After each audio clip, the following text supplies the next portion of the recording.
క్రీస్తునాథుని యందు ప్రియ సహోదరి సహోదరులారా, పాస్కాయత్త కాల 3వ ఆదివార ధ్యానాంశానికి మీకు స్వాగతం. ఈరోజు మనం ఆలకించే సువార్త పఠనము లూకాసు వార్త 13వ అధ్యాయము 1 నుండి 9 వరకు ఉన్న వచనాల నుండి గ్రహింపబడినటువంటిది. ఈ యొక్క సువార్తను ఆధారంగా చేసుకొని ఈరోజు ప్రభు మనకిస్తున్నటువంటి సందేశాలను మనము గ్రహించటానికి ప్రయత్నం చేద్దాం. ప్రియ సహోదరి సహోదరులారా, మానవులంగా మనకి మన శ్రమల గురించి, బాధల గురించి కొన్ని అభిప్రాయాలు అనేటువంటివి ఉంటాయి.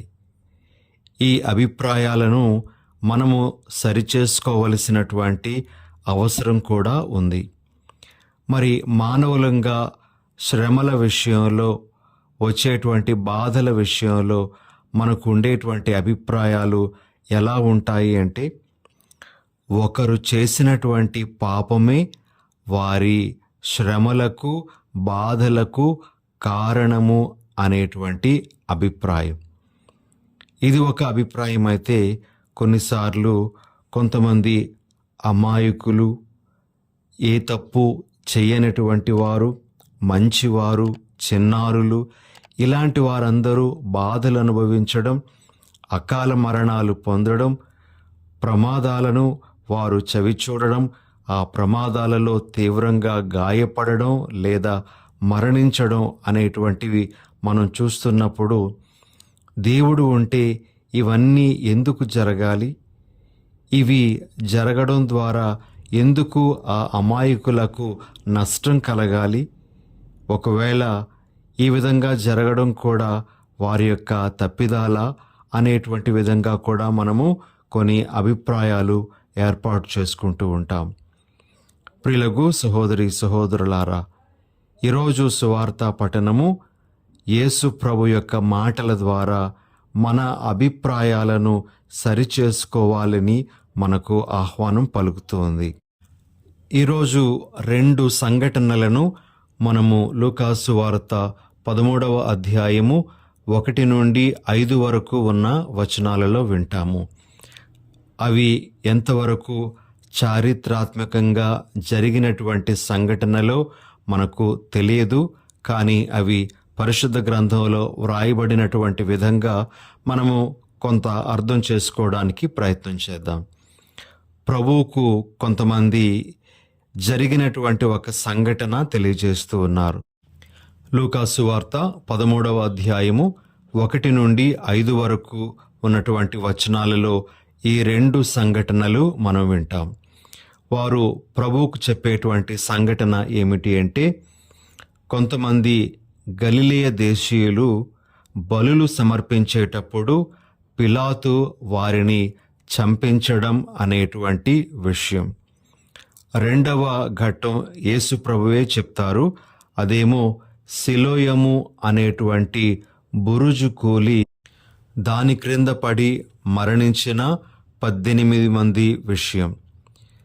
ఈ 2 సంఘటనలను ప్రభు ముందు ఉంచినప్పుడు ప్రభువు చాలా స్పష్టంగా చెప్పినటువంటి మాట ఏమిటి అంటే, వారు చేసినటువంటి తప్పిదాల వలన వారు చంపబడము లేదా ఆ సిలోయము అనేటువంటి బురుజు కింద పడి చనిపోవడము జరగలేదు అనే విషయాన్ని చాలా స్పష్టంగా ఆయన తెలియజేస్తూ ఉన్నారు.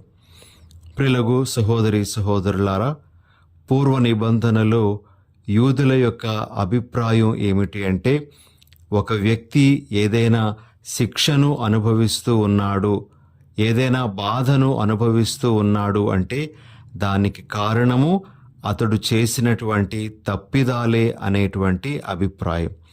అయితే యేసు ప్రభు ఇటువంటి అభిప్రాయాన్ని సరిచేస్తూ ఉన్నారు.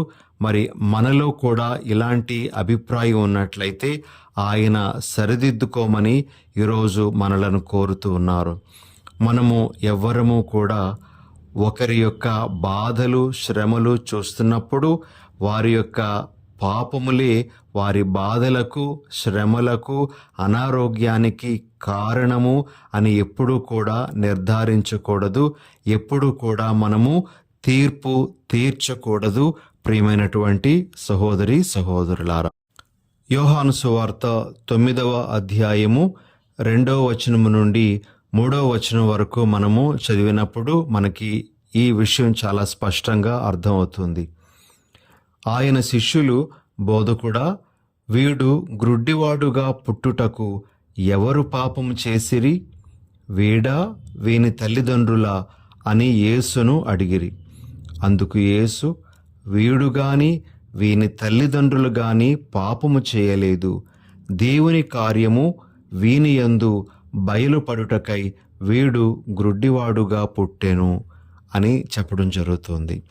అక్కడ ఆ వ్యక్తి యొక్క గ్రుడ్డితనం అనేటువంటిది వాడి యొక్క పాపమునకు శిక్ష కానీ, లేదా తల్లిదండ్రులు చేసినటువంటి పాపానికి శిక్షగా కానీ వచ్చినట్లుగా మనము భావించకూడదు అని ప్రభు తెలియజేస్తూ ఉన్నారు. ప్రియులకు సహోదరి సహోదరులారా, మనం ఇక్కడ నేర్చుకోవలసినటువంటి విషయాలు 2 ఉన్నాయి. మొట్టమొదటిది, ఇతరులకు తీర్పు తీర్చేటువంటి అధికారము మనకు లేదు. ఎవరైనా ఏదైనా శ్రమలో, బాధలో, కష్టంలో ఉన్నట్లయితే ఇది వారి యొక్క పాప ఫలితము అని తీర్పు తీర్చేటువంటి అధికారము మనకెవ్వరికీ లేదు. అటువంటి దృక్పథానికి మనం ఎప్పుడూ కూడా రాకూడదు. రెండవ విషయం ఏమిటి అంటే, ఎప్పుడూ ఒకరి యొక్క శ్రమలకు వారి పాపాలే కారణమని మనము తలంచకూడదు. వారు అనుభవిస్తున్నటువంటి శ్రమలు దేవుడు వారికి ఇచ్చినటువంటి శిక్షగా మాత్రమే మనం ఎప్పుడూ పరిగణించకూడదు. ఇది ఒక తప్పుడు అభిప్రాయము. ప్రియమైనటువంటి సహోదరి సహోదరులారా, ఈ దృక్పథాన్ని మనం సరిచేసుకోవాలి అని ప్రభు ఈరోజు మనకు తెలియజేస్తూ ఉన్నారు. అదేవిధంగా కొన్నిసార్లు అమాయకులైనటువంటి వారు కానీ, లేదా పసివారు కానీ, మంచివారు కానీ అనేకమైనటువంటి శ్రమలు పొందడం, లేకపోతే ప్రకృతి వైపరీత్యాలలో కానీ, ప్రమాదాలలో కానీ చాలామంది మరణించడం అనేటువంటిది మనం చూస్తూ ఉంటాం. అలాంటి సందర్భాల్లో మనము దేవుని యొక్క ఉనికిని ప్రశ్నిస్తాం. దేవుడే ఉంటే ఇవన్నీ ఎందుకు జరగాలి? లేదా దేవుడు మంచివాడైతే ఈ మంచివారికి ఇటువంటి కష్టం ఎందుకు కలిగించాలి అని మనం ప్రశ్నిస్తూ ఉంటాము. ప్రియ సహోదరి సహోదరులారా, ఈ ప్రశ్నకు సమాధానం ఇవ్వడం అనేటువంటిది అంత సులభమైనటువంటిది కాదు. ఇది ఎన్నో వందల సంవత్సరాలుగా వస్తున్నటువంటి ప్రశ్నే. ఎవరు దీనికి సరైనటువంటి సమాధానాన్ని ఇవ్వలేరు. ప్రియ సహోదరి సహోదరులారా, అయితే దేవుని బిడ్డలుగా మనము అర్థం చేసుకోవలసినటువంటి విధానం ఏమిటి అంటే, మానవ తప్పిదాలకు, మానవ స్వార్థానికి, అహంకారానికి, మానవ నిర్లక్ష్యానికి చాలామంది గురి అయి అనేక శ్రమలను పొందుతూ ఉంటారు. మరి మానవ తప్పిదాలకు మనము దేవుని బాధ్యుని చేయడం అనేటువంటిది సరైనటువంటి విధానం కాదు అని మనము గుర్తించాలి. అంతేకాకుండా ఇటువంటి సంఘటనలన్నీ కూడాను మనలను హెచ్చరించేటువంటి సంకేతాలుగా కూడా మనము స్వీకరించాల్సినటువంటి అవసరం ఉంది. ప్రియమైనటువంటి సహోదరి సహోదరులారా, మనము ఒక చిన్న ఉదాహరణ చూసుకుందాం. ఈ ఉదాహరణ అనేటువంటిది మనకి పూర్తి సమాధానాన్ని ఇవ్వదు, కానీ మనము ఒక చిన్న ఉదాహరణను పరిశీలిద్దాం. ఒక చిన్న బిడ్డ పుట్టినప్పుడు ఆ బిడ్డ అనేకమైనటువంటి లోపములతో పుట్టడం అనేటువంటిది జరుగుతుంది. మరి తల్లిదండ్రులు, ఎందుకు మాకు ఇలాంటి బిడ్డ పుట్టాడు, ఎందుకు దేవుడు మమ్మల్ని ఈ విధంగా శిక్షించాడు అని ప్రశ్నించుకోవచ్చు, బాధపడవచ్చు. ప్రియ సహోదరి సహోదరులారా, అయితే కొన్ని సందర్భాలలో ఆ బిడ్డ ఆ విధంగా పుట్టడానికి మానవ తప్పిదము కూడా ఒక రకంగా కారణమై ఉండొచ్చు. మన డాక్టర్లు మనకి చెప్తూ ఉంటారు, మరి మేనరికాల ద్వారా కొన్నిసార్లు పుట్టేటువంటి పిల్లలకు చాలా అవయవ లోపాలు అనేటువంటివి కలుగుతాయి అని. అయితే మనము అవేవీ పట్టించుకోకుండా మన నిర్లక్ష్యం, మన స్వార్థం చూసుకోవడం వలన అలాంటి సంఘటనలు కొన్నిసార్లు మనము చూడాల్సి వస్తూ ఉంది. కాబట్టి ఇలాంటివన్నీ కూడా దేవుడు మనకు హెచ్చరిక గుర్తులుగా ఇస్తూ ఉన్నాడు అని మనము గ్రహించాలి అని ఈరోజు మనకు మన శ్రీసభ బోధిస్తూ ఉంది.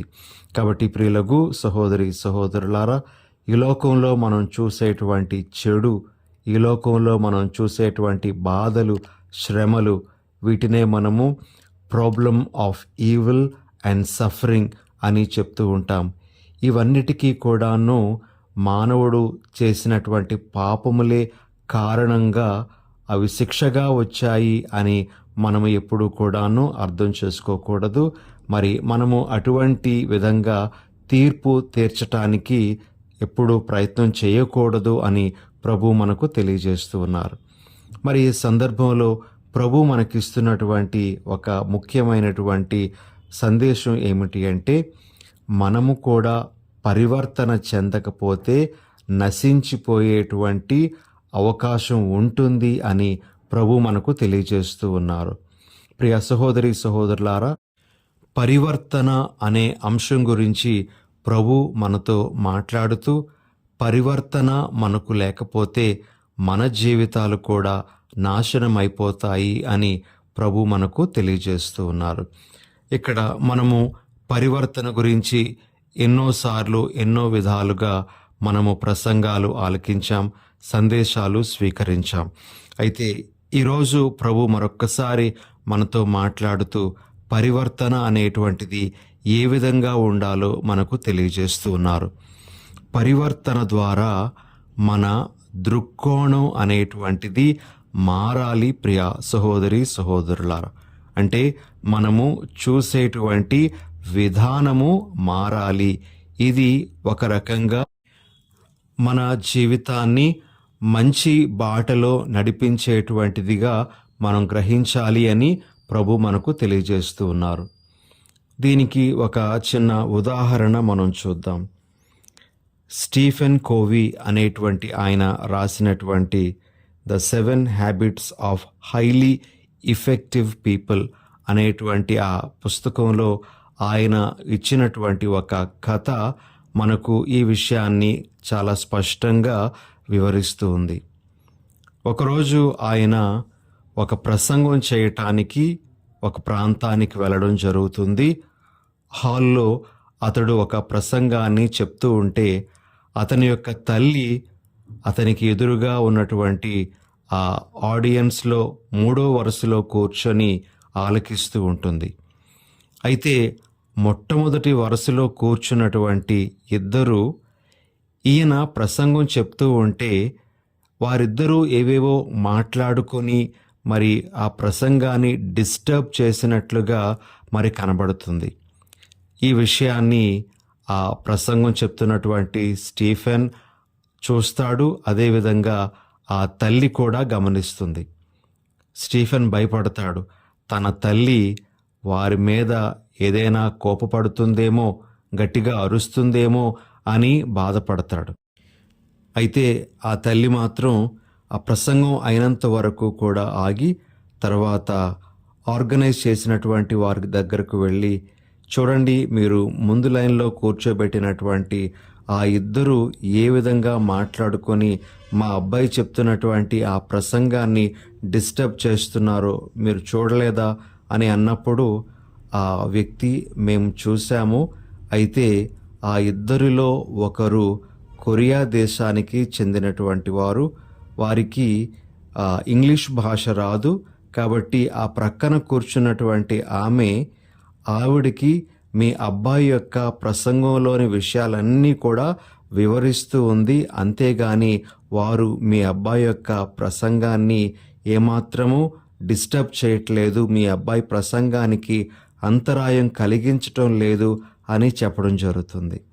ఆ విషయాన్ని తెలుసుకున్నటువంటి ఆమె తర్వాత మరలా 2వ సెషన్లో తన కుమారుడు అక్కడి నుంచి ప్రసంగం చెప్తూ ఉంటే మళ్ళా ఈ ఇద్దరు ఆడవాళ్ళని చూసినప్పుడు వారిని చూసే విధానం అనేటువంటిది అప్పుడు మార్చుకుంటుంది. ప్రియ సహోదరి సహోదరులారా, మన దృక్కోణం అనేటువంటిది మారాలి. మన జీవితాన్ని చూసేటువంటి విధానం కానీ, మనము ఇతరులను చూసేటువంటి విధానం కానీ మారాలి అనేటువంటిది ఇక్కడ పరివర్తనకు చెందినటువంటి ఒక అంశంగా మనము గుర్తించాలి. కాబట్టి పరివర్తన అని చెప్పేటప్పుడు మన దృక్కోణం మారాలి, మనం చూసేటువంటి విధానం అనేటువంటిది మార్చుకోవాలి అని మనం గ్రహించాలి. ఇక రెండో విషయం పరివర్తనకు చెందినటువంటిది ఏమిటి అంటే, పరివర్తన మన జీవిత విధానము మారాలి అని మనకు తెలియజేస్తూ ఉంది. ఒకవేళ మనలో ఏవైనా అనవసరమైనటువంటి అలవాట్లు ఉన్నట్లయితే వాటి స్థానంలో మంచి అలవాట్లను అలవర్చుకోవాలి అని ప్రభు మనకు తెలియజేస్తూ ఉన్నారు.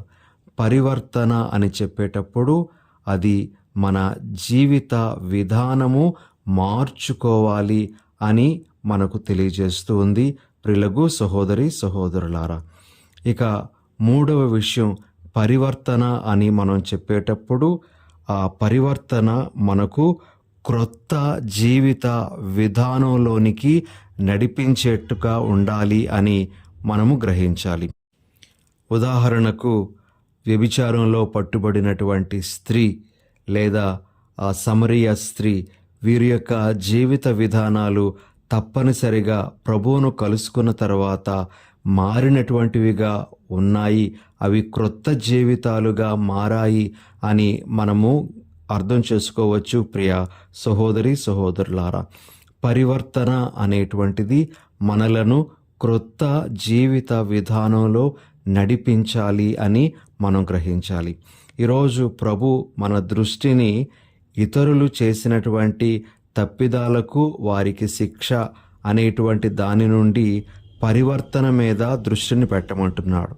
అదేవిధంగా మన పరివర్తన గురించి, ఇతరుల పరివర్తన కాదు కానీ మన వ్యక్తిగత పరివర్తన గురించి ప్రభు దృష్టి పెట్టమని మనలను కోరుతూ ఉండగా, మన జీవితాలు పరివర్తనతో కూడుకున్నటువంటి జీవితాలుగా మారాలి అని మనం ఆశపడుతూ ఆ విధంగా మన జీవితాన్ని నడిపించుకోవడానికి ప్రయత్నం చేయాలి. ఇక యేసు ప్రభు చెప్పినటువంటి అంజూరపు చెట్టు ఉపమానం గురించి కూడా మనము కొన్ని విషయాలను తెలుసుకోవడానికి ప్రయత్నం చేద్దాం. ప్రియ సహోదరి సహోదరులారా, మరి ఫలించినటువంటి అంజూరపు చెట్టు నుండి మనకు కొన్ని సందేశాలు వస్తూ ఉన్నాయి. అందులో మొట్టమొదటిది ఏమిటి అంటే, ఈ అంజూరపు చెట్టు ద్రాక్ష తోటలో నాటబడినట్లుగా ప్రభు చెప్తూ ఉన్నారు. ద్రాక్ష తోటలో ద్రాక్ష చెట్లే ఉండాలి, కానీ అంజూరపు చెట్టు ద్రాక్ష తోటలో నాటబడింది అనగా దానికి ప్రత్యేకమైనటువంటి అవకాశం, ప్రత్యేకమైనటువంటి వసతులు అనేటువంటివి కల్పించబడ్డాయి. అయితే ఆ ప్రత్యేకమైనటువంటి వసతులను అది వినియోగించుకోలేనట్లుగా మనము గమనిస్తూ ఉన్నాం. కొన్నిసార్లు మనం కూడా ఈ అంజూరపు చెట్టుల మనకు ఇవ్వబడినటువంటి ప్రత్యేక అవకాశాలను మనము వినియోగించుకోకుండా, ఫలించకుండా మనము జీవిస్తూ ఉంటాం. ఉదాహరణకు ప్రియ సహోదరి సహోదరులారా, పాప సంకీర్తనం అనేటువంటిది ఒక ప్రత్యేకమైనటువంటి అవకాశం, లేదా దివ్య సత్ప్రసాదాన్ని యోగ్యంగా స్వీకరించడం అనేటువంటిది ఒక ప్రత్యేకమైనటువంటి అవకాశం దేవుడు మనకిస్తున్నటువంటిది. దీని ద్వారా మనము ఫలించాలి అని ఆయన కోరుకుంటూ ఉండగా, మరి మనమేమో ఈ అవకాశాలను సద్వినియోగం చేసుకోకుండా మన జీవితాలను వెళ్ళబుచ్చడం అనేటువంటిది జరుగుతూ ఉంటుంది. ఇది మనం గ్రహించాల్సిన ఒక విషయం. ఇక రెండవది ఏమిటి అంటే, ఈ అంజూరపు చెట్టుకు 3 సంవత్సరాల కాల వ్యవధి అనేటువంటిది ఇవ్వబడింది. ఈ అంజూరపు చెట్టు ఫలించాలి అంటే సుమారు 3 సంవత్సరాల సమయము అవసరము అని మనకు పండితులు తెలియజేస్తూ ఉంటారు. అయితే 3 సంవత్సరాల తర్వాత కూడా ఇది ఫలించలేదు. ప్రియమైనటువంటి సహోదరి సహోదరులారా, ఇవ్వబడినటువంటి సమయాన్ని కూడా అది వినియోగించుకోలేనట్లుగా మనకు ఇక్కడ కనబడుతుంది. మొదటిగా ఇవ్వబడినటువంటి అవకాశము, ఇవ్వబడినటువంటి ప్రత్యేక వసతులను అది వినియోగించుకోకపోవడము, రెండవది ఇవ్వబడినటువంటి సమయాన్ని కూడా ఆ అంజూరపు చెట్టు వినియోగించుకోలేనట్లుగా మనం చూస్తూ ఉన్నాం. ప్రియ సహోదరి సహోదరులారా, సమయము చాలా చాలా విలువైనది. ఒక్కసారి సమయాన్ని మనం చేజార్చుకున్నట్లయితే ఆ సమయాన్ని తిరిగి మనము పొందలేము. ఉన్న సమయాన్ని మనము సద్వినియోగం చేసుకొని ఫలించాలి అని ప్రభు మనకు తెలియజేస్తూ ఉన్నారు. ఇక మూడవ విషయం, ప్రియ సహోదరి సహోదరులారా, ఈ అంజూరపు చెట్టు నరికివేయబడాలి. ఈ అంజూరపు చెట్టు యొక్క కొమ్మలు, రెమ్మలు అగ్నిలో వేయబడి కాల్చివేయబడాలి. అయితే ఈ అంజూరపు చెట్టుకు మరొక చివరి అవకాశం ఇవ్వబడింది. ఆ అవకాశాన్ని వినియోగించుకొని అది ఫలించాలి, ఆ యజమానికి సంతోషాన్ని కలిగించాలి. ప్రియులకు సహోదరి సహోదరులారా, మరి మనకు కూడా చివరి అవకాశాలు అనేటువంటివి ఇవ్వబడుతూ ఉన్నాయి. మనము ఇంకొక రోజు, కొత్త రోజులో అడుగు పెడుతూ ఉన్నాము అంటే బహుశా అదే మన యొక్క చివరి అవకాశమేమో.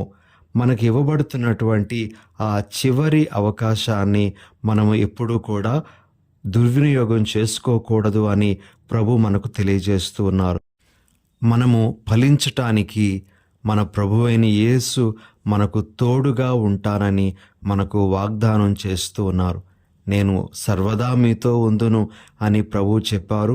మరి ఉపమానంలో అయినట్లయితే, నేను దానికి ఎరువు వేస్తాను, దాని చుట్టూ మరలా తవ్వి నేను దీనికి సరి అయినటువంటి విధంగా పోషణ అందిస్తాను అని ప్రభు ఆ ఉపమానంలో చెప్పడం మనం చూస్తూ ఉన్నాం. ప్రియ సహోదరి సహోదరులారా, మనకివ్వబడుతున్నటువంటి చివరి అవకాశాలను యేసుప్రభు సహాయంతో సద్వినియోగం చేసుకుంటూ మంచిగా ఫలించాలి అనేది ఈరోజు ప్రభు మనకిస్తున్నటువంటి సందేశం. కాబట్టి ఈ సందేశాలను మన మనసుల్లో పదిలంగా ఉంచుకొని మనము ఎల్లప్పుడూ నడుచుకోవడానికి ప్రయత్నం చేద్దాం. ప్రార్థన చేసుకుందాం. దయగల ప్రభువా, ప్రేమగల మా తండ్రి, మీ పరిశుద్ధ నామానికి స్తోత్రాలు. ప్రభువా, ఈరోజు ఎవరైనా ఏదైనా శ్రమను, బాధను అనుభవిస్తూ ఉంటే అది వారి పాప ఫలితమే అని ఒక నిర్ధారణకు మేము వచ్చి వారిని నిందించకూడదు అనే విషయాన్ని మీరు మాకు బోధిస్తూ ఉన్నారు. ప్రభువా, మా దృష్టిని ఎప్పుడూ కూడా పరివర్తన మీద పెట్టమని, మా జీవితాలను క్రొత్త బాటలో నడిపించుకోమని మీరు కోరుతూ ఉన్నారు. మేము ఆ విధంగా నడుచుకునే వరం మాకు దయచేయండి. అంజూరపు చెట్టు తనకు ఇవ్వబడినటువంటి అవకాశాలను, సమయాన్ని సరిగా వినియోగించుకోలేదు. కానీ ప్రభువా, మేమైనా మాకివ్వబడిన అవకాశాలను గుర్తిస్తూ మా సమయాన్ని సద్వినియోగం చేసుకుంటూ యేసు ప్రభు సహాయంతో మేము చక్కగా ఫలించే భాగ్యాన్ని దయచేయమని మా ప్రభువైన యేసు నామమున అడిగి వేడుచున్నాం తండ్రి. ఆమెన్.